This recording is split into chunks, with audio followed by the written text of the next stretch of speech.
Welcome to the deep dive. This is where we take your sources and really dig into them for the key insights. And today, we've got a fascinating puzzle, really. You've brought us something quite intriguing. It's excerpts from NESARA, the Germain Trust Change on the Horizon, and it's from a platform called VidMingo. So this deep dive is going to feel a little different, I think. Usually we're wading through lots of text, lots of data. But today, the source is super concise, Yeah. almost just a title. We're going to explore what we can actually learn when there's hardly any content. Just this compelling title and a few digital breadcrumbs. It's like a dive into the absolute edge of information. Right. And what's so interesting, I think, is how much a title alone can pull you in, you know? Even with nothing else there. Our goal here is really to look at these minimal clues, the title, obviously, but also those platform bits and see what questions they raise. Questions about how we even find information, how we judge it online. It's less about the what and more about the how we figure things out with so little. Okay, yeah, let's unpack this.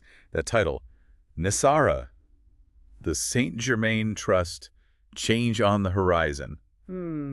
Those terms really, they really jump out, don't they? They absolutely do. NESARA sounds quite official, maybe legislative, Mm-hmm.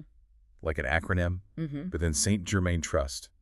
That feels, I don't know, historical. Mm-hmm. Maybe even a bit esoteric, something old, maybe hidden. Exactly. And then you add change on the horizon. Yeah, that implies something big is about to happen, something significant. It's a really effective title for grabbing attention. Now, this source gives us no details, but just for context, NESARA in certain online communities is often linked to theories about, huge economic changes, debt forgiveness, things like that. Okay. And Saint Germain, that name comes up a lot in discussions about, ascended masters, esoteric ideas, sometimes prophecies about major societal shifts. It's important to say these are just common associations you find online. The source itself isn't saying this, but it explains why the title feels so loaded, right? It hints at a bigger story.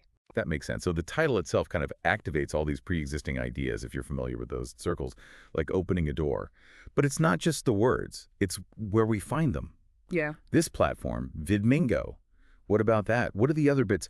All videos, upload video, DMCA, report video. Tell us about the environment.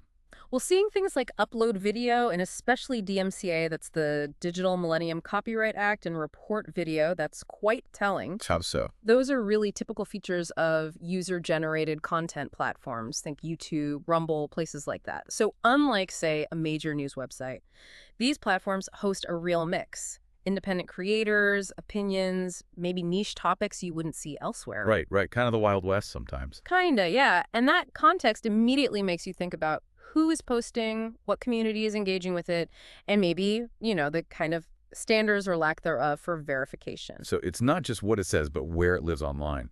That adds another layer. Precisely. It's like finding a note. Is it on fancy paper in a library or scribbled on a napkin you found on the street? The where matters. Okay, so pulling this together, what does it all mean? Our dive into NESARA, the Germain Trust Change on the Horizon, wasn't really about the trust itself, because we couldn't get into that. It was more about the journey, wasn't it? The process of trying to figure something out from almost nothing. Exactly. And connecting that to the bigger picture, it just highlights how much we depend on context, A really catchy title draws you in, but when the actual substance is missing, understanding the source, the platform, the digital environment, that becomes crucial. It really reminds us that sometimes the most useful deep dive isn't into the content, but into the nature of the information itself, and maybe asking why it's presented this way. Yeah, it makes you think about what's not there, what's missing, and maybe more importantly, how do we even start to find out more if we wanted to? Which leads to a good question for you, the listener. When you stumble across something like this online, a really intriguing title, a tiny fragment of info, but almost no actual content, how do you decide? Do you chase it down? Is it worth the effort? Or do you just dismiss it as like digital noise, a mirage?